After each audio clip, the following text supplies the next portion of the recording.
Hi, everyone. This is Raquel. Hi, and this is Jennifer. Welcome to Madness Cafe. This is a feminist podcast where we talk about women's issues, politics, and health and wellness. And where those issues intersect. Hey, everybody. Welcome back to Madness Cafe. Today, Jennifer and I are joined by Kristina Bruce. As a body acceptance coach, Kristina specializes in helping women know their worth and value beyond their body size and appearance.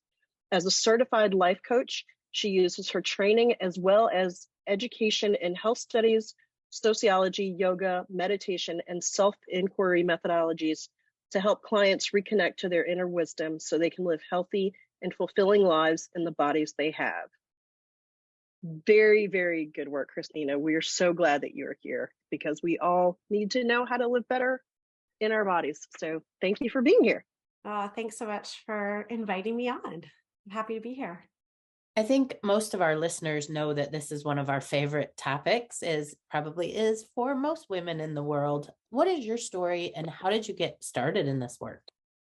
I always start this like long story short, and then it's never short. So that's okay. That's apologies in advance. I'm going to do my best. So I would say, like most probably young girls in particular, grew up with dieting moms and people in the family. So I always grew up in an average size body. I was never thin. I wasn't fat. I was just kind of right down the middle. But I grew up with all the women in my family were in bigger bodies and they never used to be. So they would always kind of reminisce and glorify these days of when they were thin, and they were forever just always trying to get back to that. So they would compliment people who were thin around me, like I would hear it. My sister was smaller bodied than me, so they would compliment her. And of course, being in the culture, just really took this idea that being in a smaller body was really important, was highly valued, and I didn't have it. And so it really felt like I would just be loved better or loved the most if I was in a smaller body. Like that's the way my little brain interpreted it. Thankfully, I managed to get through my childhood, teen years, not really focused on dieting. Or my body size. I was heavily involved in sports and activities. And surprisingly, I guess, I don't know, I was just more focused on that and not so much on my body size. It was always kind of on the back burner, but it wasn't the focus. It wasn't until I graduated university and I was kind of out on my own in the world for the first time that I was like, I'm going to do this. Like, I'm going to lose weight. I want to be in a smaller body. I want to know what it's like to have this body and just feel good. It happened pretty easily for me that I lost weight. I just did standard diet and exercise. And, I was single and I have hardly any responsibilities aside just from working. So it's no problem for me to spend all my time exercising and micromanaging my food intake. And I was young, so that tends to be easier when you're younger too. I lost the weight. It was pretty apparent to me how many people noticed and complimented me and made a big deal out of the fact that I lost weight. So I just really got all of this attention. I was single, so I was looking to date guys who just wouldn't give me the time of day before, were coming knocking on my door. And it was, so on the one hand, it felt cool. It felt great. I was like, oh, like this is nice. And then on the other hand, it felt kind of shitty. I remember I was in this friend group and all of a sudden these guys who I'd known for a long time, like one of them said to me, yeah, we talk about how hot you are now. And I was like, God, that sucks. So I'm the same person. And the only thing that changed was my body size. And that's all that made the difference. And I felt sad. I felt sad. And then I felt afraid because I thought, oh no, what happens now if I gain this weight back? What are they going to say to me? What are people going to think of me? I've been hearing how great I look. That went on for a good 10, 15 years of me focused on keeping my body size down. Now, throughout all this time, I've always been into like health and wellness. I care about just people being able to feel good in their lives and whatever that looks like. So for me, it was an interest in yoga, and I started getting more into spirituality and personal development. So this was all happening. But now I got into this whole wellness world. So as a yoga teacher, I'm now down the rabbit hole of all the wellness diets and all, all that goes along with that. I remember doing a no sugar diet and being really kind of, I felt a bit of superiority over being, quote unquote, clean eating and all that kind of stuff.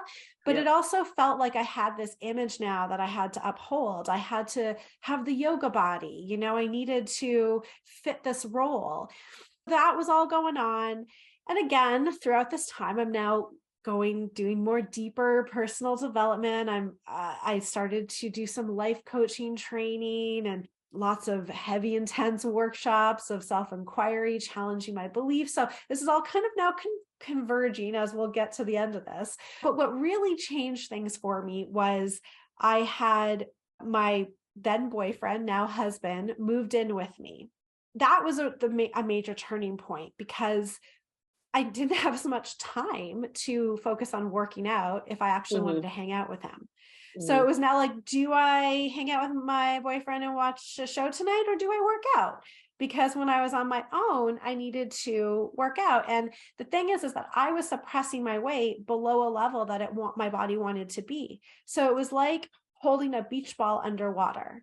And the moment that I slipped, that beach ball would shoot up. The stress was increasing because we would want to share meals together. I couldn't micromanage my food if we wanted to share a meal, like if he cooked the meal. So that caused stress.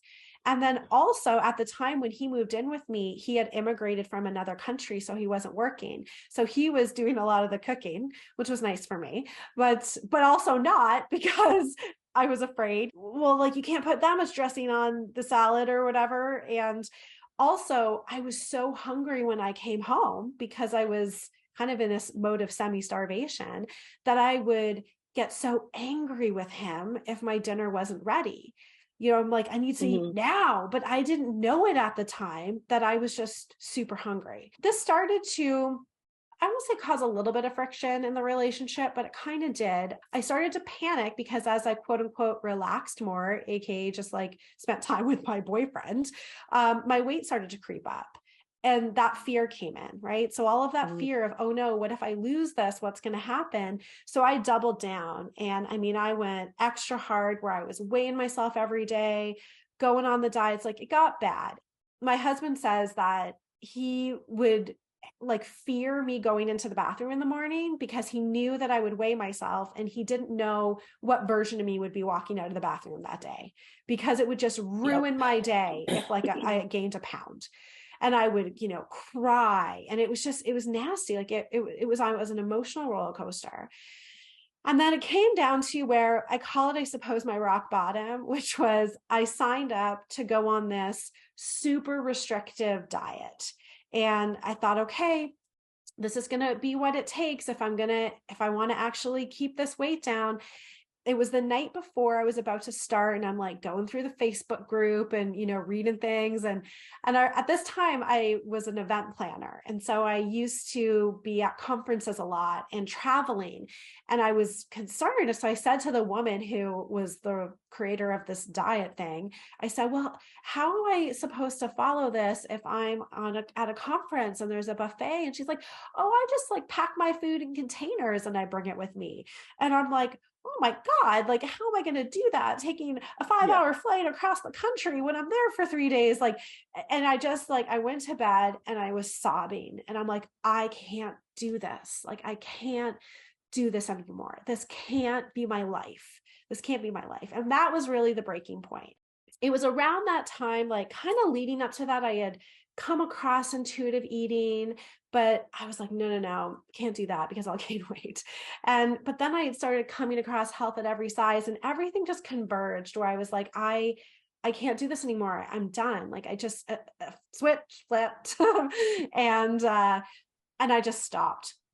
I stopped cold turkey and I threw out my scale, and I just went down this road of, firstly, what was really helpful for me was I dove into podcasts about, health at every size, body positivity at the time, intuitive eating, just really like starting to unlearn a lot of the BS around weight and health. Like I was like blowing my mind with, what do you mean? Like fat itself doesn't cause poor health, but that's what we're told all the time. Like it was just going through anger, like all this kind of stuff about it.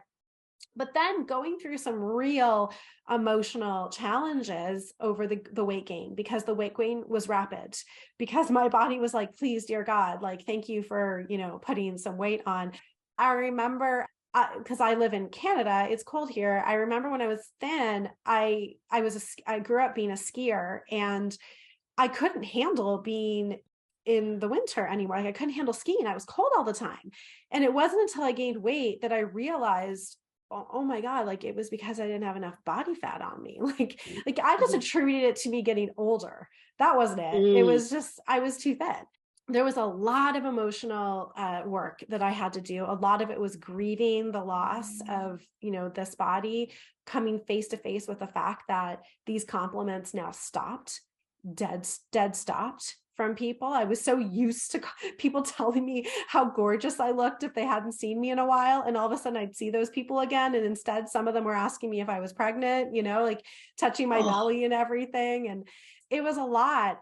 Through that time, though, I had finished my life coach training. I was moving through a lot of this grieving process. I was learning so much. And I just knew this is what I'm supposed to be coaching on, because my experience is just so deep with this. And I remember always feeling so passionate about, just hating how much women especially were just judged on their appearance. Like growing up, I just hated it. I hated it. And bane of my existence. Yeah. And just seeing like how much people suffer because of it. And so I just had always felt passionate about doing this kind of work. So that's what brought me here today, to being a body acceptance coach. And, I did a lot more training after this in this area and continue to, and it's ever evolving. It just breaks my heart. Like it breaks my heart to just see how many people are affected by these ridiculous ideas that their body should be different than it is. And the clients that I work with, and just seeing their life stories of being put on a diet when they were 8 and how that completely affected them their entire lives. And now they're 30 or 35 or 40, or some women are 60, like finally just getting to this point of, maybe I don't want to live my life like this anymore. What is intuitive eating for people who don't know that term? Intuitive eating, so as I know it, is essentially a book that was written by 2 dietitians, Evelyn Tribbley and Elise Resch, and they put together these sort of 10 principles of kind of, you just might want to call it in a way like normal eating, or just regular eating, or kind of how would you eat before you learned a whole bunch of ideas and rules about what was good or bad or right or wrong. Like, what if you could just trust yourself to eat? That's what they really kind of work through in this book. And it's really amazing. Like, another person who I find actually is really good with this is Ellen Satter. And she talks a lot about this with children. And she's just like, if you just give people a variety, children, even toddlers, a variety of food, even the sugary stuff, all the stuff you're not supposed to have, like, kids will regulate themselves because they are designed to do it. Like, we are designed to be able to feed ourselves.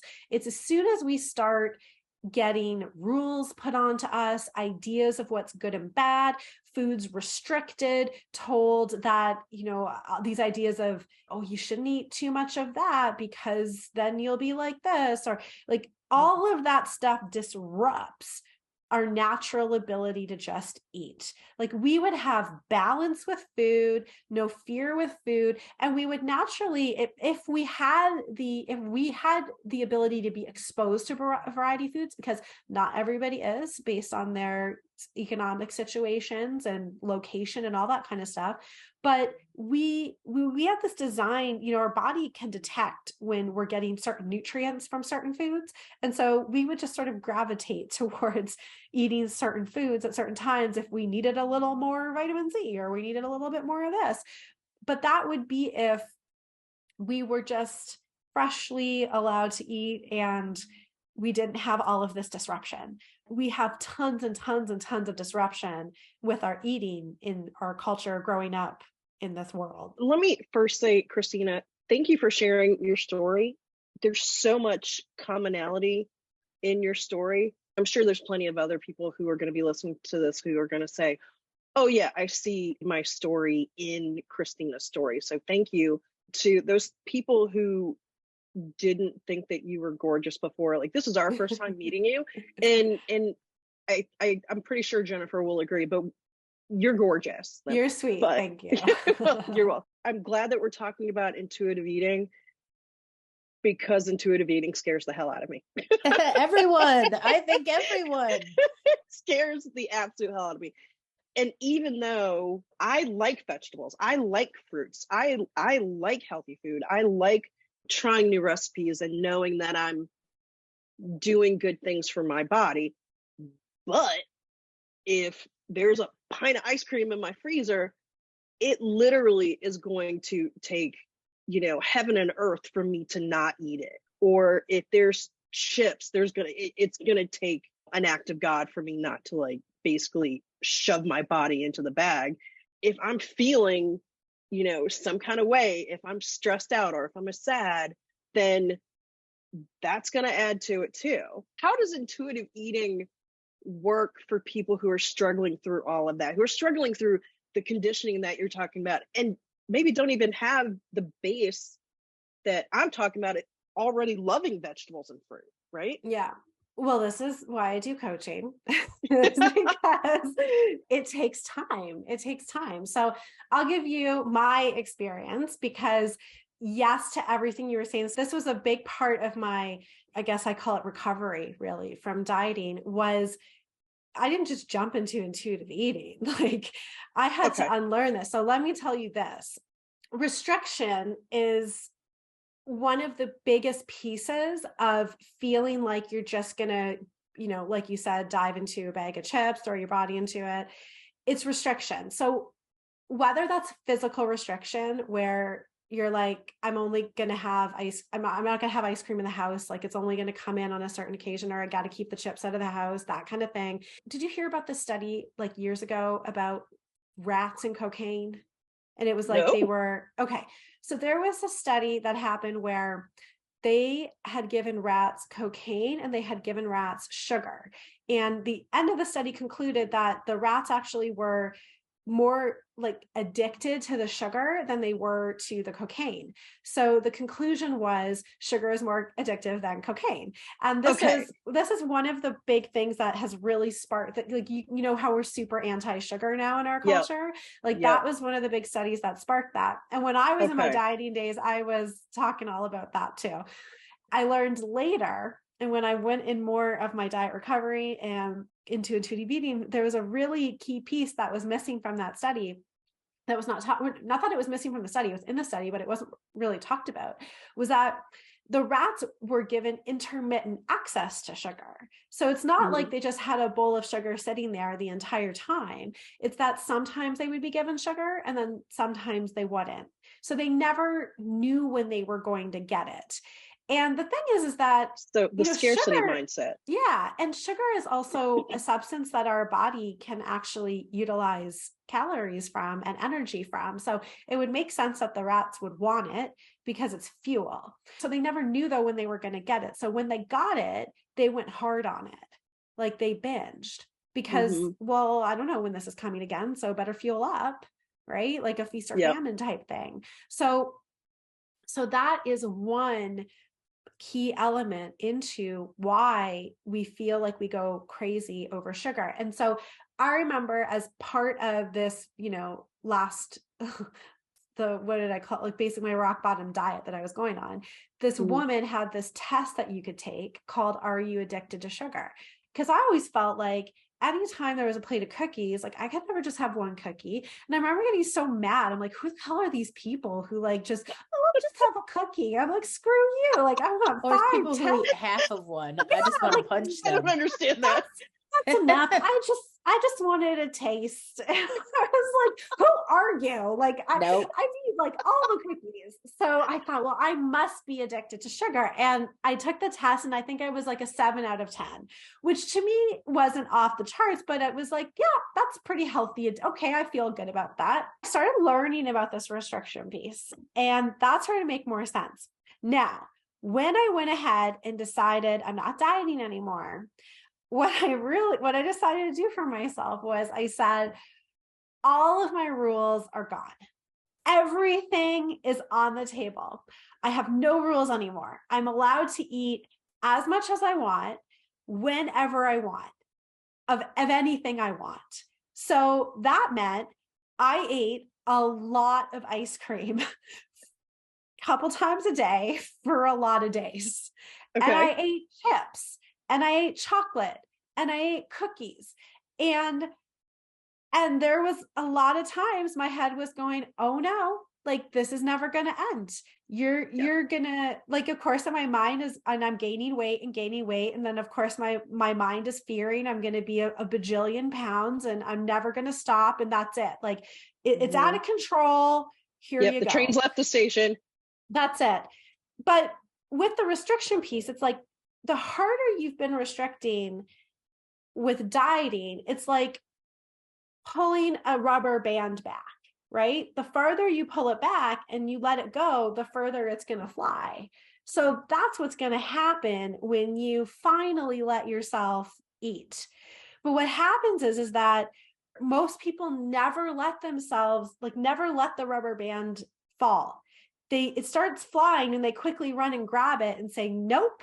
Like, I don't know where this is landing. I don't want it to land like it's never landing. It's never going to land, right? So they grab it and they say, going back on a diet.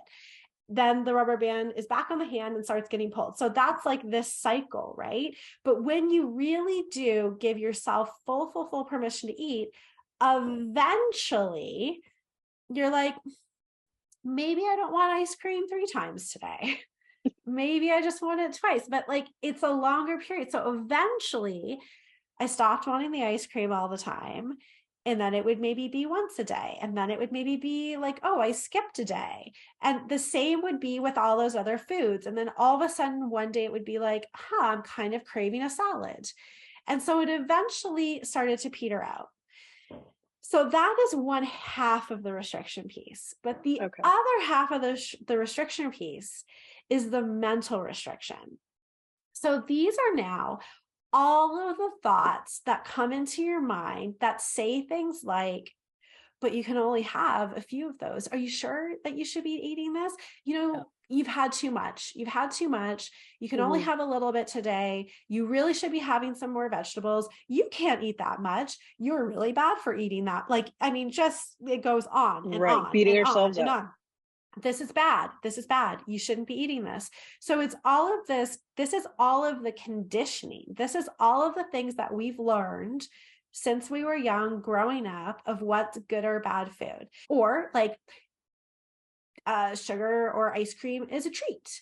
So, well, now I want to reward myself. Or like if it maybe was used as comfort sometimes, like, and the only time you really got it was an association with that. So there's so many reasons, but that's also going on too. So I also had to neutralize mentally my ideas about food. No, eating this ice cream isn't going to cause me diabetes. Like, no, eating these chips isn't going to make me sick. Like, how can I really know this? Like, where did I learn this? And starting to see and poke holes in what we've just been told is truth. So really, like, if I just neutralized food, if there was no such thing as good or bad food, if everything was on the table equal, how would I eat right now? So there's that physical component, there's the mental piece, and it takes a while. And for a lot of people, it's the fear about weight gain, which is the huge thing.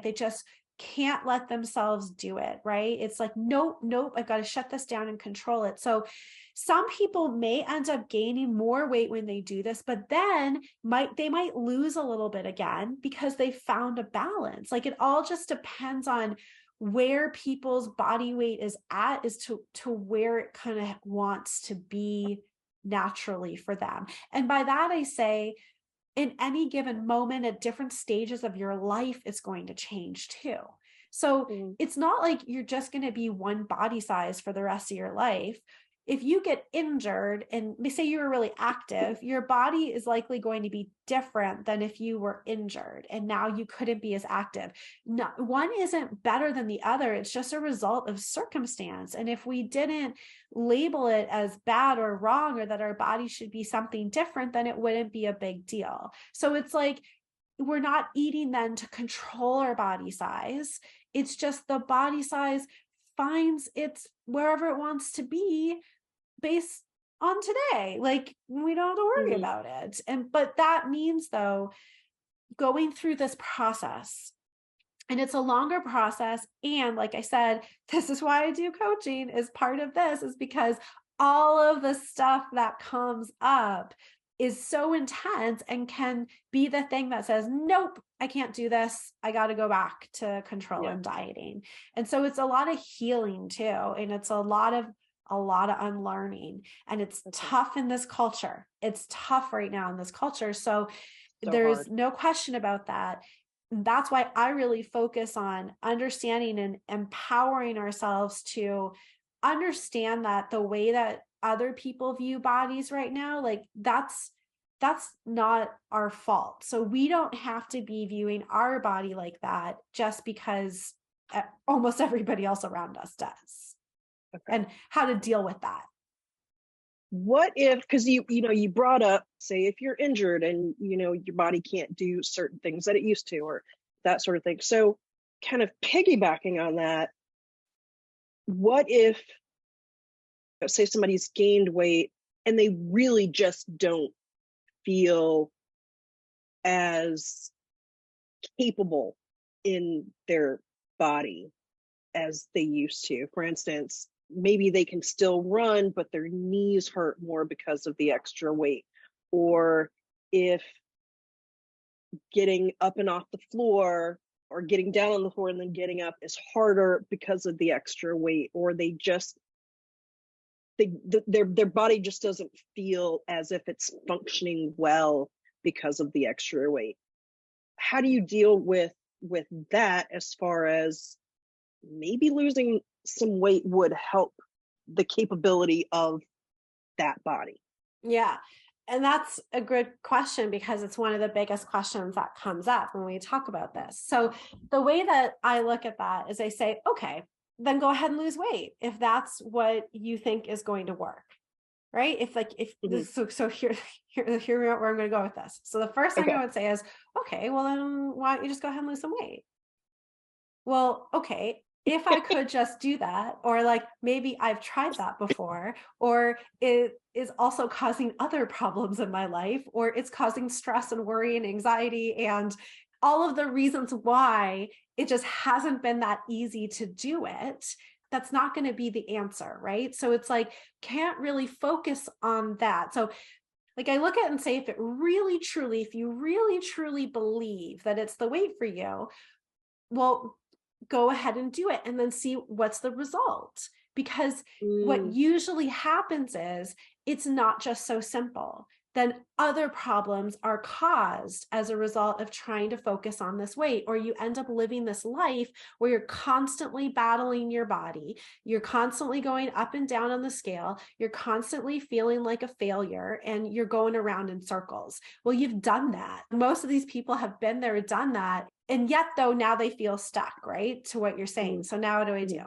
Firstly, it's remembering, if it was really that easy, and if it really was going to give the results of being able to move easier, feel more comfortable, then, like, to me, I would look at it and, like, honestly, because I'm very logical and rational about this, and I believe everybody has body autonomy. So as much as I don't advocate for focusing on weight loss. I'm like, if that's what you want to do, you have the right to do that. But I would say, what is it costing you too? Because this is not an equal, like, this is not easy. It's not like, oh, I'll just lose weight and now my life is perfect. It's not. It's usually causing problems somewhere else. So if that is not a trade-off you're willing to make, which for a lot of people, well, firstly, they don't know that there's another way, but most people, especially when people come to work with me, they're at that point where they're like, the stress, the constant worry, the hating my body, the feeling like a failure, I can't go out to a restaurant, I'm freaked out about what to eat, like, just isn't worth it. Like, so that's not really giving you the best quality of life, is it? Okay, you might be able to get off the floor a little bit more easily, or your knees might feel better, but are you also having a shittier quality of life in the other direction? Overall, what really matters here, like just look at that. Like, it's do you know what I mean? Like, it's causing a lot of problems in the other areas. That being said, you can do lots of other things to help your mobility. So the thing about having sore knees, remembering it's like people of all sizes can have sore knees. I know very thin people who are runners who have pain in their knees. So very true. This is something that I remember my husband, who used to be a massage therapist, once told me, and he said, and this was a great like demonstration of it. He said, the body weight itself isn't actually what causes like joint pain, that usually gets blamed on body size.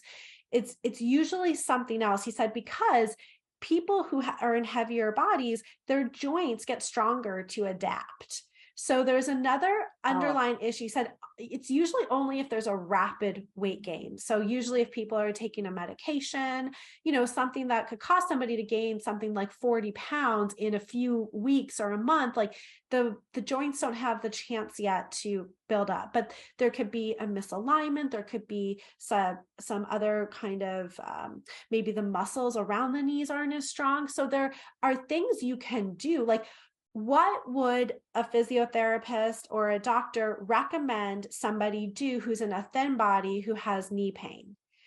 Do the same thing. So, so I kind of forgot about the whole analogy. The point was, is that imagine you have a pin sitting on the top of your skin. Okay. So that when there's no pressure on that pin, you don't feel it sitting there. But as soon as you put pressure on it, it starts to dig into your skin and you're going to feel it. So that's like weight, right? So now all of a sudden you gain some weight and you feel the pain. And so we say, oh, it's got to be the weight. That's what's causing the pain. But isn't it maybe the pin that's on your skin that's causing the pain? So remove the pin. You don't need to lose the weight so you don't feel the pin. Remove the pin. Fix the issue. So if you have trouble with your knees, focus on that. Now, here's another piece to this that I always talk about with clients too, is they'll have gained some weight and then they'll say, yeah, but my cardiovascular, capacity isn't as good anymore. I'm huffing and puffing when I go hiking now. And I say, okay, but what were you doing when you were thinner in regards to your hiking that you're not doing now? Because usually what happens is people are exercising a lot more often to lose weight or to keep their weight low, and then they stop doing that. And then they gain some weight. Well, is it the weight that's actually causing you to huff and puff? Or is it the fact that you're not training anymore? Like, you have not been hiking regularly. So of course your cardiovascular capacity is going to be down. Go hiking more, like train yourself. Like, that will get your cardiovascular capacity up. And maybe somebody loses a little bit of weight if they do that. But so then they equate it with the weight. So weight gets blamed for so much because it's the tangible piece. It's the thing that we see. It's the low hanging fruit. It's the easy thing to get. But it's the thing that we can see. It's like, oh, I see my body gained weight and now I have some other problems. So it must be the weight. But they forget, like, what else in your life has changed? And then now the third part of this is, there's a lot of the mental and associations and beliefs that we have about our bodies being different, not being able to get up. What do you make that mean about yourself? What are you thinking that means? So many things. Let me give you another example. As a yoga teacher, I now cannot do certain postures to the extent that I could when I was thinner because my body gets in the way. Now, what's the problem with that? Accept whatever my mind would tell me about that. Yeah. So you're not as good if you don't stretch as far. You're not as good of a yoga instructor. Like, I don't know what that means, but it's all about what the mind is telling you about this. So is it really a problem, whatever the thing is that you're making it mean about the weight gain? And then what can you do about it? Don't focus on the weight. Focus on whatever is underneath that. So you want to have more strength to be able to get up from the floor, start lifting some weights, train your body. Like, you can get stronger. You might lose some weight if you do that. But even so, you will see you can get up off the floor better now. And maybe you didn't lose that much weight and you didn't have to focus on it. I think one of the big issues around that whole thing is that someone who is maybe 20 pounds, what society thinks is overweight, or the BMI or whatever, and they go to the doctor. And what I've noticed is it seems like everything is because you're overweight. So they say, oh, lose some weight and that will go away. Oh, lose some weight and you'll have no problem. Oh, lose some weight. And I agree with you 100%. I don't think that's true. But I think that's what we hear. That is one of the toughest parts of this too, like 100%, because it's a real fear for people as well. They're like, well, how can I gain weight when I hear all the time that obesity is a problem, that it's a killer, that, and my doctor is constantly telling me I need to lose weight.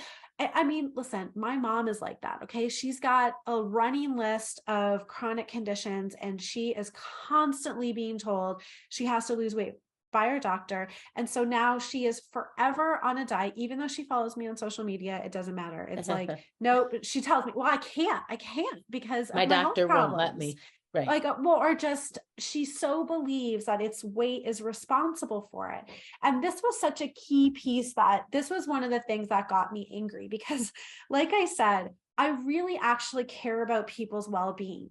I really do, to the capacity of, there's a whole range. So it's not this picture perfect idea of like what health is. It's like, no, what's healthy for you in your life, and you're like, what is making you feel as good as you can right now? Because the reality is we all have a natural inclination towards feeling better. Like, we just do. We're all looking for ways that we can just feel better. We yearn for that, but it's not always going to be somebody's idea of what perfect health looks like, right? It's going to be different for everybody. So this is so huge, such a huge barrier, because I think of the medical community as like the gatekeepers. So as soon as they can stop being so weight-based in their medical practice, that's when things will change.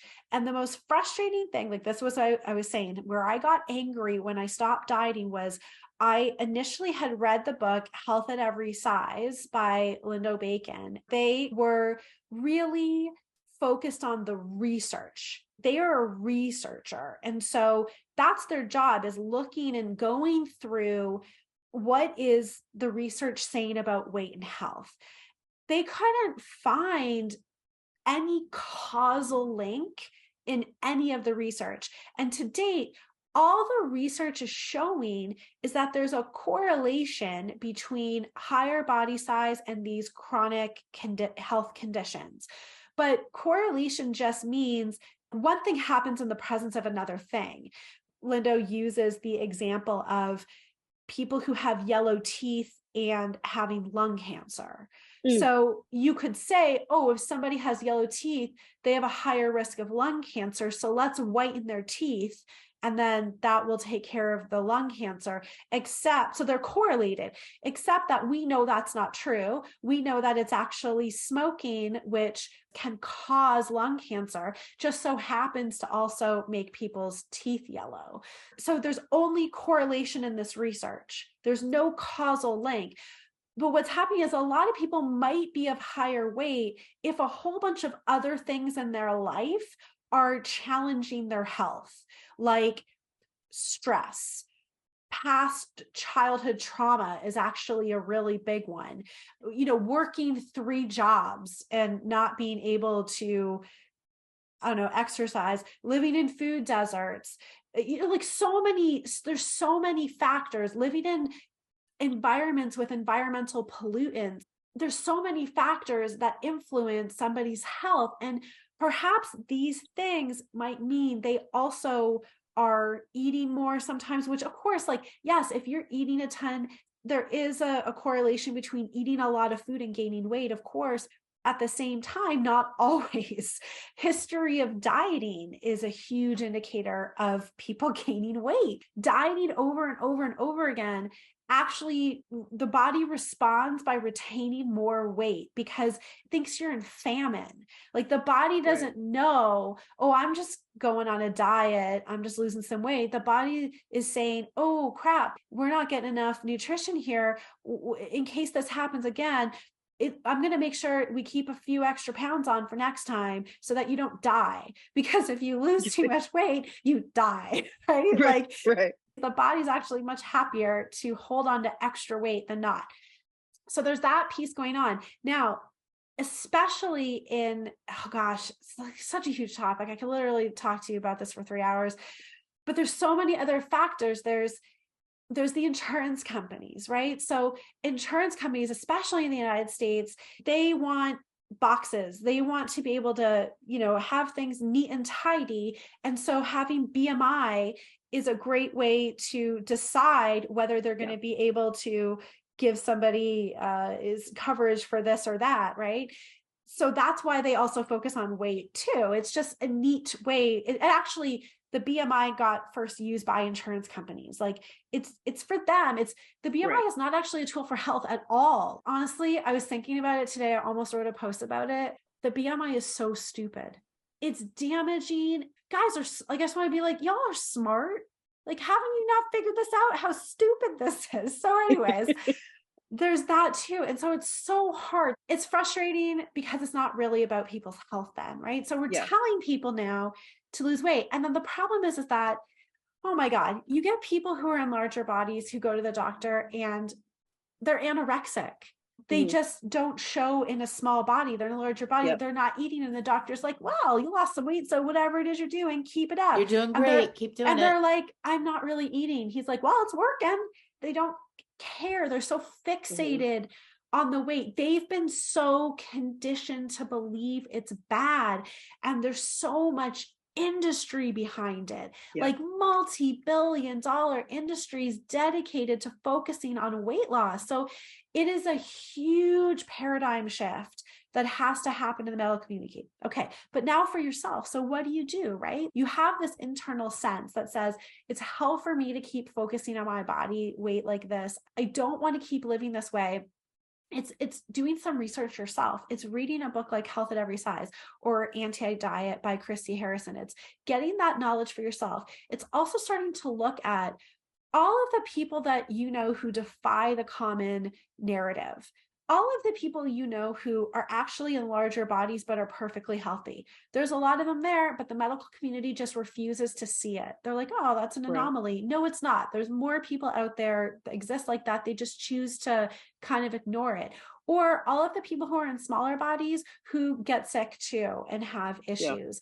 It's not so clear cut. It could just be that stress is a huge factor that impacts your health negatively in all areas. Yes, it does. Stress also means you might carry some extra weight too. So can we look at that?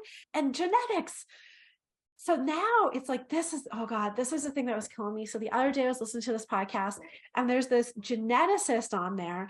And he said that the number one most inheritable, is it inheritable or how did he say it? It's the genetic trait that has like that you really can't do much about. That it's just the number one thing that is going to determine, like, you can't really do anything about it. Yeah. And it's your body size. It's your body size. He's like, it's the one thing that if you are genetically disposed to be in a larger body, you're just not really going to be able to do that much about it. And so what happened? So I thought, oh my God, this is great. Like, are we getting somewhere here? And no, then the freaking hosts on the podcast are just like, oh man, I guess I'm just going to have to work. Like, this is it. This is my Double life. hard. I'm doomed to like have to live my life now, working extra hard to keep my weight down. I was like, oh my God. If it's in your genetics, hello, could it just be that it's actually the healthiest for you to be in a larger body? Like, but how do we even define larger body? Because what I have learned over the years, talking to all the women I went to high school with, all of us thought we were in a larger body. We look back at the pictures and we're just normal kids. We're just normal children. It's so relative. I believe that, yes, there is a point where you might be in a body size where it's now actually impeding your health, but it's so beyond just being in a larger body. And I'm thinking of those stupid shows that freaking not glorify, almost, that's not the word at all I wanted to use, but what would be the word where capitalize on? Exploit would be a better word, just for views, like on these TLC shows, like My 600-Pound Life or whatever it might be. People who are having to, get lifted up and moved. I'm not just going to say that is just genetics. Like, I don't know, unless there's some disease element there, but maybe there is something that's going on where you're not at your healthiest. There's something there where if it's to the point where you're so immobile, and usually you hear stories of people who are like there's trauma there, like there's so much going on there. But anyways, they've tried all those diets. They've tried every single one of them, and they don't work because it's not, because that's not the thing, right? Like that's not the cause, so it's not going to work. It's a Band-Aid solution. And on the flip side, you also then have people who are in too small of bodies for their body weight, like the ones who are always trying to just be a little bit smaller or under that weight that is actually optimal for them to live their best life, their healthiest life of what's available to them, where they feel their best, because they're so fixated and there's a lot there. Like, again, I'm not linking everything to trauma, but it could be an element. There's societal pressure, so it goes, there's the extremes on both ends, but in the middle, there's quite a wide range of body sizes that you can be that are very healthy. But when we are just constantly brainwashed with this one idea of what a quote unquote healthy body is, you compare it to that. So when you're saying, what's a big body? The only way a big body can exist is by comparison. Right. Like otherwise it can't exist. Otherwise it's just a body. It needs comparison to say if it's bigger or smaller. And then it needs a narrative on top of that to say whether that's good or bad. And we are just living in a time where the scales are so far tipped on the one side that everything is bad about being in a larger body and everything is good about being in a thin body. And it's so wrong. When it's that black and white, that is the signal that says, actually, that's not true. This is a question that comes up for me, and I'm wondering about the difference between dieting and eating in a healthy manner. Is the only difference restriction? Yeah. It's control. Okay. So here's the thing. Okay. A diet, like in and of itself, is really just a way of eating, right? Like the word diet. You can be eating in a restrictive way for reasons that make sense for you. For example, the most common one, you're celiac and you can't have gluten, or you're lactose intolerant, and so you can't have dairy. But you don't need anybody to tell you, I guess, with the exception of maybe, I don't know what's going on with my body, and you figure out it's celiac disease. But for the most part, you can put 2 and 2 together. Like when I eat cheese, I have terrible stomach pains. When I drink milk, terrible stomach pains. Like you can figure it out. You might be on a quote unquote diet in the sense that you are limiting, there's restriction there, but it's because it's not working for you. It's not healthy for you to be eating in that other way. But when you are using this food to try and manipulate an outcome, which is usually like controlling your body size or just hoping that, I don't know, you'll live 5 years longer, maybe, if you eat like, this is what, all these diets are about. Like, Yeah. you'll live a long and healthy. Oh, Longevity. okay. Yeah, I'd love to see this test done on this, because how are you going to prove that? And also you could get hit by a truck tomorrow. So, but yeah, it's about control. You don't need anything outside of you to tell you how to eat healthfully. You have it built right in. It is called, how do you feel? That is the only guidance you ever need on knowing how to eat healthy for yourself. Basically, we need to pay attention to other things in our life. We need to pay attention to what's causing our stress. How do I feel? Not how does society make me feel, right? So it sounds like there's definitely a lot of unlearning that we need to do. And we need to go inward more. We need to figure out what's better for us and not just listening to, all the voices in society telling us this thing or another thing or whatever. 100%. And what gets in the way of that is a complex list of things, but what it really comes down to is this really old lower brain instinct to the survival instinct that kicks in that says you need to be part of the tribe in order to survive. Way back when you would get ostracized from the tribe, that would almost mean certain death. Right. When you were out on your own in the wild, it was safer to be around others. Well, that is still running today. That is our ancient survival instinct. But the difference is that we are safe now. Most of us, luckily, like in this moment, as we are all talking right now, we are 100% safe. Unless some freak like meteor was to crash right now, which, but there isn't a bear that's going to come attack you. I'm pretty sure you got food. We got shelter. We got clothes. We're good, right? We're good. We're not going to die right now. But way back when, we literally did not know if we were going to die right now, because that was imminent at every turn, that there was that possibility. So that survival brain instinct is still kicking in. And a lot of it has to do with not wanting to be ostracized. So how do we not be ostracized? We fit in, we please people, we get approval from other people. We become the most successful ones. It also fills this need of like safety. If I am successful and I have the money and the survival instinct, and the fame, like nobody's going to kick me out if everybody loves me. And so a lot of it is then I got to go along to get along. I got to go along with what the culture is telling me. I want people to love and approve and appreciate of me, because, oh my God, if they don't, I might die. Yeah. And it doesn't, that's obviously, you consciously don't think that, but that is the deep, deep instinct that is running. So yes, 100% yourself is the best guidance. We have the most amazing tool within us. It's not even a tool. It's our nature. I call it our inner wisdom. You can call it a deeper intelligence. It's this intelligence that, what is it that heals the cuts on our body? What is it that's digesting our food? That's actually making the trillions of functions and things happening in our body day in and day out. It's not us. We're not doing it. Something's doing it. What grows a tree from a seed? There's no brain in there. Something's growing it. There's some magical intelligence in this universe, in this world that exists, and we are a part of it too. And we have it within us. And that intelligence will guide us into what is the best and healthiest for us in any given moment.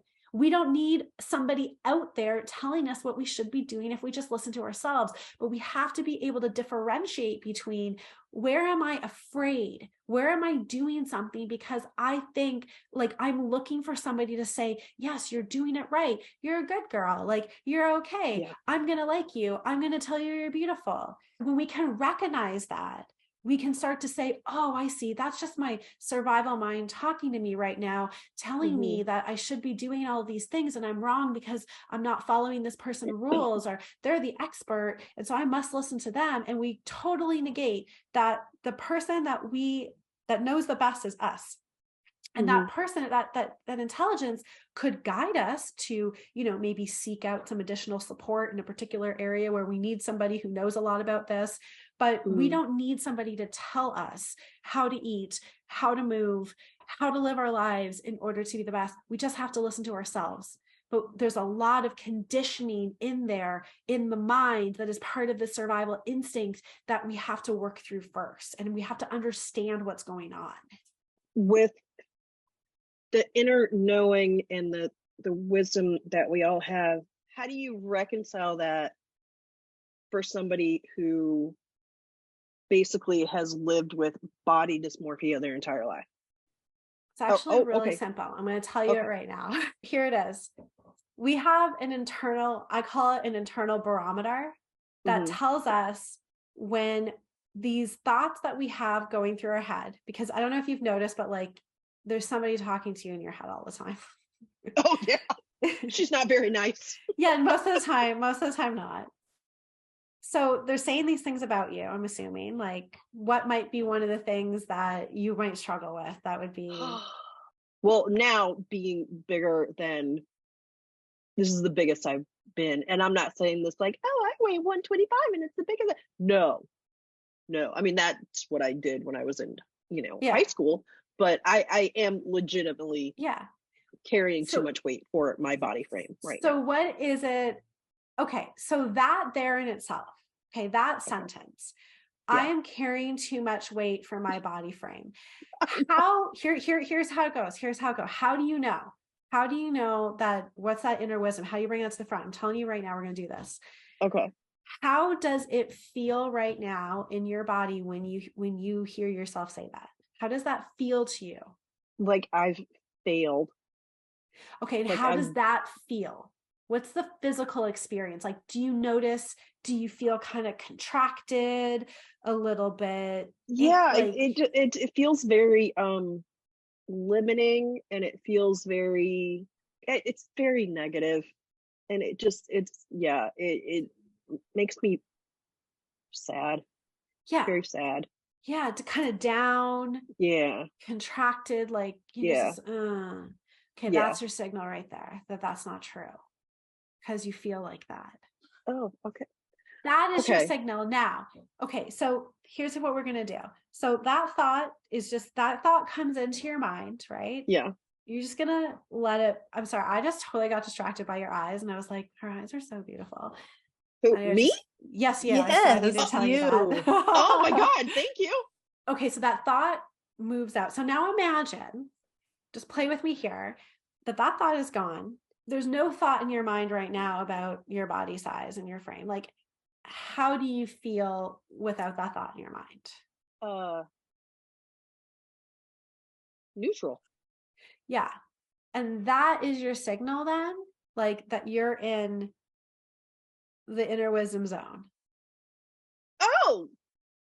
It's just like you feel good, you feel okay. There's no problem. Yeah. So your mind has come up with this idea, and it's an idea. You actually can't prove that you have too much weight for your frame right now. Like, that was made up. That's based on ideas. That's based on this understanding, like, oh no, I've learned from society that I have too much weight, and maybe my body frame can't handle it. And then what? Then I'm a failure. Yeah. Like, those are thought ideas, right? And that is actually coming from your survival mind. That's your mind trying to fix a problem and saying you might not be safe, right? But you are safe. There's actually nothing you need to do about it in the moment. Okay. And all it's doing is just dragging you down, right? Yeah. So it's also not going to provide you with the best guidance because it's based on a made up idea that you can't actually prove right now. You have no Very proof true. of that. Yeah. And in fact, the reality and the proof in this moment is that it's fine because here you are able to move through your life and you're quite okay right now. Yeah. Now you would compare it. You're comparing it to something else, and then more stress comes in. Yeah. So that's your barometer that's saying, I'm believing something right now that there's a lie in it. Like it's not truth. It's not truth in this moment. When you can let that pass, this deeper intelligence, this inner wisdom guides us in the moment. So we only ever can really get access into it right now. We can't get access to it in some made up future that doesn't exist or some past that we're thinking about, because all inner intelligence can do is tell us what is the best thing you can do for yourself right now. Inner intelligence knows that there's actually no future. Future doesn't really exist. It only ever lives in a mind. It lives in the concept. Like we have to think of a future. We only ever move through life in the now.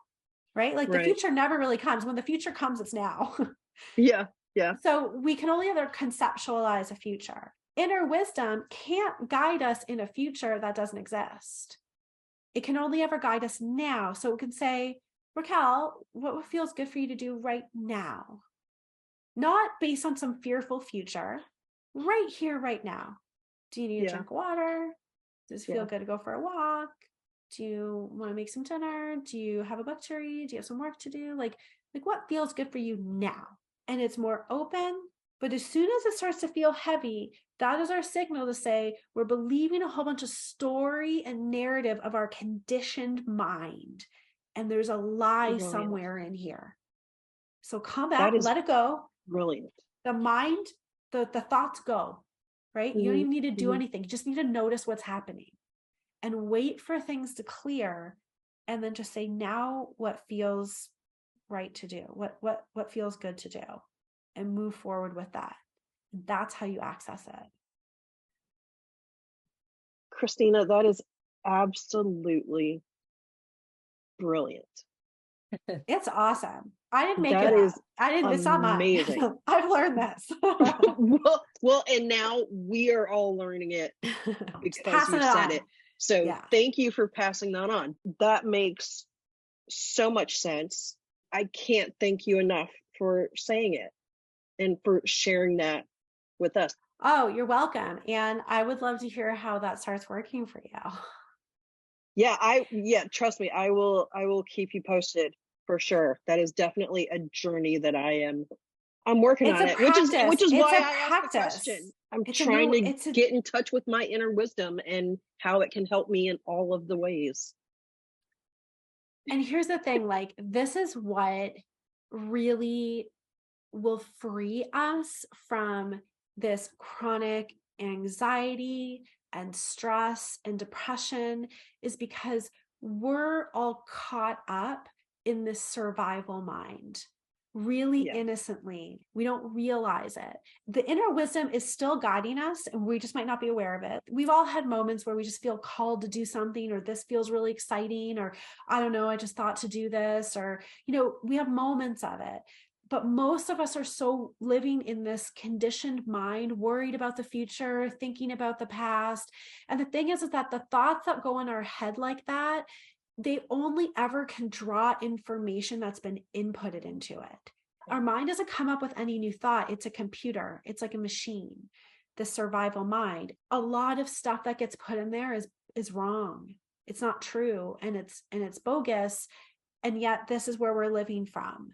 And so of course, like, it's going to run us in circles, and we're going to be worried all the time and stressed all the time.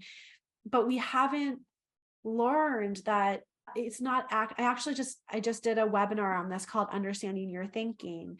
If we can understand that we have this survival mind that has its function of keeping us physically safe, and we don't need to worry, it will do that if we were in real danger. It helps us to learn things. For example, we don't have to ride a bike. We have to learn how to ride a bike new every time. So it learns it and it runs a program. It's like, oh, this is the ride a bike program. And so it runs that. And it helps us conceptualize things like plan, like future, past, and right. Like we have to think about it. Future and past don't exist, just in our minds. But this is what helps us to live in this world. So we can plan a vacation in a year from now. But other than that, its job is done.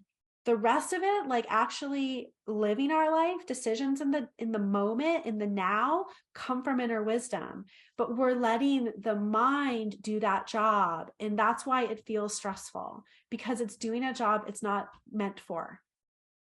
It's not cut out for that, but we get caught in it because it's so loud. And we just ended up listening to it. Anyways, this is a whole another hour and a half. It is. So I will stop now. What a great conversation. I loved every minute of it. Yeah. Kristina, this is amazing. Thank you. Oh, well, thanks for having me on and letting me just talk and talk and talk. Is there anything that we didn't ask you that you feel like, we need to get this one in there? No, but I just feel moved to say, and I think I've actually already said it. It's just, we don't need to be suffering this way about our bodies. We just don't need to, this doesn't at all have to be something we're worried about. We're under this illusion for many different reasons. We're caught in it thinking we do, and we spend an incredible amount of time on this. That is not what we're meant to be spending it on, I don't believe. Yeah. It can be much better used in listening to our hearts and doing things that make us happy. Amen. Yes. Thank you for being with us today, Kristina. You're welcome. It was great to be here. I love talking with you. Thank you. Bye. You have gotten so brave, Raquel. You just put it out there. I'm so proud of you. You did so much work tonight. Thank you. Thank you so much. It's easy to do it with her. I immediately felt comfortable with her. And the way that she puts things, it's so easy for me to make the connection. Y'all, if anybody is struggling with any of this, like Kristina said, she's a coach. Reach out to her, please. She also has some free resources on her website, just to let you know. There's a guide that has some steps, but she also does some free meditation. And I really wanted to talk to her about meditation, but another time. She has some yoga for bigger bodies. I'm now taking some offense to that bigger body term because I think we're just bodies. Go to her website. Lots of free resources, but give her business too, because we can keep this woman in business. Yes, people, please, because I mean, just in the hour that we've been talking to her, so many of the things that Kristina has said have really resonated with me and are really making me think about so many things. And the way that Kristina ended with, we don't have to be suffering as much as we are. And oh my God, that hit me right in the heart, because all of this with, with my weight and how I feel in my body and all of these things, and, the body dysmorphia that I've talked about this before. I've dealt with this since I was a kid. It's all societal conditioning. It's all made up. It's all made up, and it's stuff that I need to unlearn. Yeah. And it's possible to unlearn it. I have to pay attention to me, to truly me, and get to a point where I can listen to my inner wisdom so that I can make the best decisions for me, not based on societal conditioning. I'm so happy for you. Thank you, Kristina. I'm so happy that you did this for us. Thank you. Yes. Thank you. Thanks everyone for listening today. We will be back with more Madness Cafe next week. You can find us on Instagram at Madness Cafe Podcast or email us at madnesscafepodcast@gmail.com. Bye.